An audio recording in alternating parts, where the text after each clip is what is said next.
Hi everybody, I'm Gail Davis and I'm Director of Corporate Communications at AORN, and we're here today to give you a glimpse into the 2017 Guidelines for Perioperative Practice. We have our authors here today with us, and we're going to start first with Mary Ogg, and Mary Ogg is our author of the new Guideline for Surgical Smoke Safety. Mary. Thank you, Gail. I'm very excited to be able to discuss the highlights of this new surgical smoke safety guideline. Despite the overwhelming evidence regarding the hazards of smoke, there continues to be a lack of compliance with smoke evacuation. Consequently, over 500,000 perioperative healthcare workers are exposed to surgical smoke every year. This includes our surgeons, anesthesia providers, surgical techs, and us as OR nurses. An important addition in the guideline is to assess the team's risk of exposure to smoke when you're using those energy-generating devices such as electrosurgery, laser, ultrasonic, and powered instruments such as bone saws and drills. And in assessing that hazard, there are 4 different categories: chemical, viral, carcinogenic, and bacterial. And shockingly, there are over 150 different chemicals in surgical smoke, including hydrogen cyanide and carbon monoxide. Hydrogen cyanide was used in the death camps during World War II. And carbon monoxide, we have detectors in our homes, yet in the OR we're being exposed to that carbon monoxide. So, the next important part of the guideline are the how-tos. And this includes, where do you position that capture device? Position it as close to that surgical site where that smoke is being generated to capture all traces of smoke, as well as includes types of smoke evacuation devices and tubings, etc. Then the remaining sections of the new guideline provide recommendations for education and competency, policies and procedures, as well as quality improvement. Another very important new intervention in the guideline is to provide a procedure for reporting health systems associated with exposure and inhalation of that smoke, such as the acute and chronic respiratory changes such as emphysema, asthma, and bronchitis, as well as headaches and eye irritation. In a survey of OR nurses, they found that OR nurses are twice as likely to report respiratory infections than the general population. Mary, I know you still have trouble with laryngitis to this day. Yes, I do. When I was in the OR, I had chronic sinus infections as well as laryngitis, and as Gail said, I still get 2 or 3 bouts of laryngitis every year. So thanks for this opportunity to give a brief overview of the new guideline. Now, smoke is so important and it's so toxic. We've learned so much about it, and AORN has taken a stand on eliminating smoke from the operating room by creating the Go Clear Award program. And you can learn more about that on our website by seeing aorn.org/GoClear. We'll also have another Facebook Live event for that on January the 24th. Byron Burlingame is our author for the new guideline for the safe use of energy-generating devices. Byron, what can you tell us about this one? Well, the first part of it is the fact that it's a combination of the guideline for laser safety and the guideline for electrosurgery. We took the 2 guidelines, added to them some guidance for the care of the patient with an implanted electronic device, and we added on a section for safety measures for phaco emulsifiers and updated the information on argon beam coagulation. You know, it was interesting. During the literature review, we found out that many of those devices have many things in common. One of those things being they're all an ignition source. Therefore, you have to practice fire safety with all of the energy-generating devices.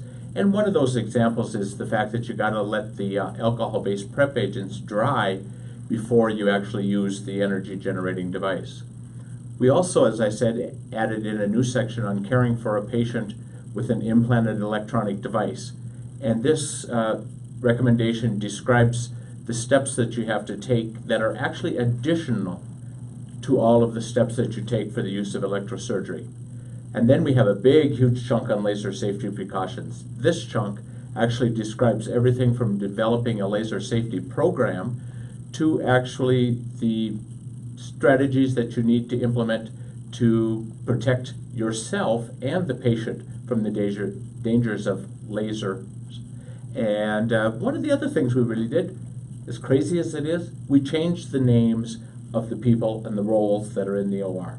But the thing that we did leave is you have to have somebody in there to be the laser operator, and that cannot be the circulating nurse. But this person can be any other profession within the facility or a rented person, and they have to be competent to make sure that they know how to run the laser. So that pretty much sums up everything we did with this new guideline. Thank you, Byron.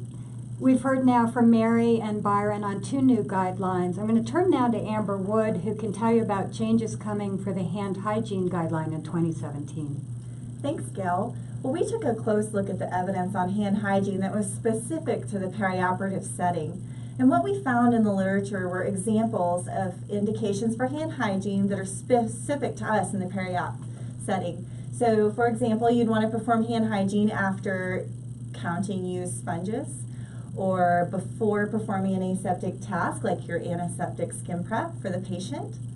And we also searched diligently for evidence on a very hot topic, the issue of nail polish and UV cured polishes like gel and shellac, because we know that that is important to perioperative nurses. Unfortunately, the evidence was low quality and conflicting, and the healthcare organization is going to have to make a decision about that, and we need more research on this topic. Another thing we found in the literature was that we need to take good care of our hands to prevent dermatitis. Some recommendations in this guideline are using moisturizing skincare products that are approved by your healthcare organization, drying your hands completely before donning gloves, and not using hot water to wash your hands.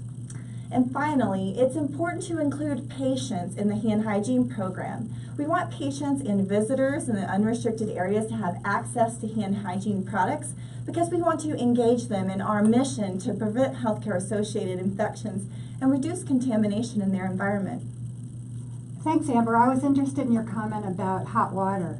What's that change? Yeah, well, what we found is that the hot water actually strips emollients off of your skin and increases your risk of dermatitis.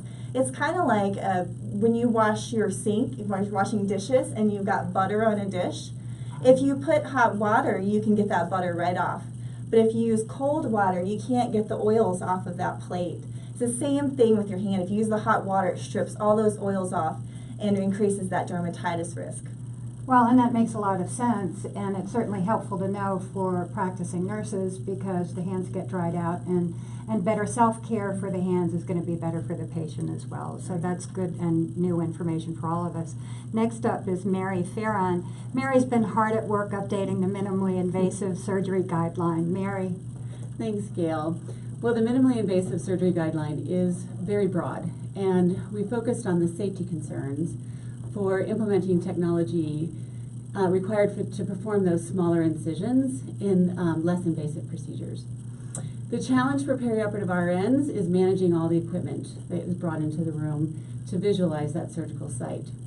The newest technology is utilizing fixed imaging equipment in hybrid operating rooms. And by incorporating this advanced technology, along with a larger incision, you need that restricted operating room environment. It was fascinating to read how people are using the hybrid OR to improve efficiency and reduce handovers between care providers. One case study I came across was about a trauma center using the hybrid OR and directly admitting the patient to the hybrid OR. And that decreased that transport time to the ER, to the cath lab, and to the operating room. So this environment also creates challenges for those teams working together that traditionally did not work together, and they're used to working in silos. So the new recommendation provides guidance on how to utilize multidisciplinary teams and standardized room setups to improve and create a safer environment for the patient. The guideline also continues to provide guidance on gas and fluid media used for distending the abdomen or the joint or other areas to visualize with an endoscopic camera.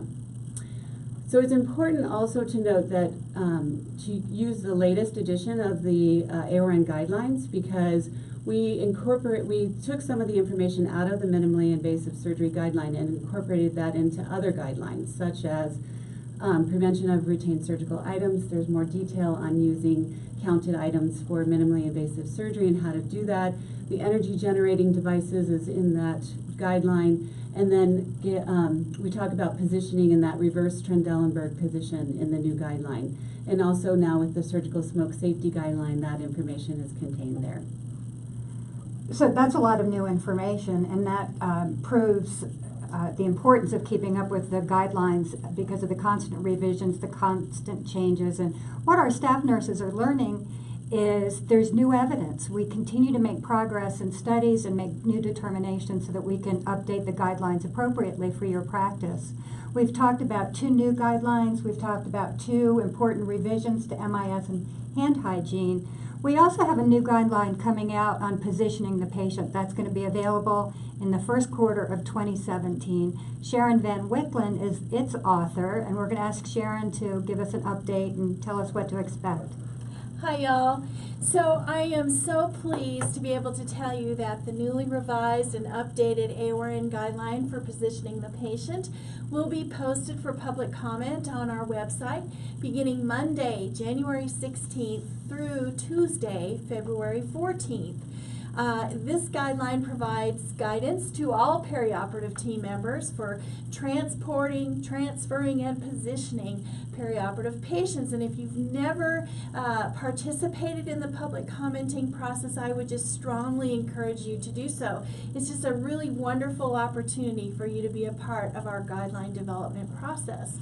So one of the new recommendations in the guideline is supporting the use of prophylactic dressings. These prophylactic dressings are designed to be applied to bony prominences to redirect and minimize the pressure on these areas. And they can also be used to prevent pressure injury from external devices such as tubes and catheters and even CPAP masks. And I think that as perioperative nurses, we all kind of get the need to elevate the patient's heels off the surface of the bed to prevent pressure injury. But what we found when we looked at the evidence was that when you elevate the patient's heels, you hyperextend the patient's knees. When you hyperextend the patient's knees, you actually compress the popliteal vein, and this increases the patient's risk for DVT. So our recommendation now is to use a heel suspension boot that's designed to elevate that heel without hyperextending the patient's knees. We also recommend that you use some knee flexion in positioning the patient, and so the combination of that heel suspension boot and the flexion of the knees reduces the patient's risk of pressure injury on the sacrum and on the heels, and it also reduces the patient's risk of DVT. And one really exciting recommendation I want to be sure and mention is our support for neurological monitoring during the procedure. What we found is that we can use neurophysiological monitoring to detect potential positioning injuries before they become irreversible. And this allows us to go in and reposition the patient and prevent the injury. So that's just really super exciting. Sharon, you make it sound exciting. She's a former educator, and I just hang on every bony prominence that she talks about. Thanks, everybody. That's our presentation. We appreciate you logging in to hear about the changes. Don't forget to order your 2017 guidelines very soon. If you do that before January 1, we've got a $10 off deal for you. And if you're coming to Expo in Boston in April, and I'm sure everybody who's watching is, we hope you'll stop by the AORN Resource Center and meet these fine folks and all the other perioperative professional nurses that we have on staff. So thanks again for today. We wish you happy holidays. We wish you a wonderful new year. Thank you so much for being with us. Happy holidays.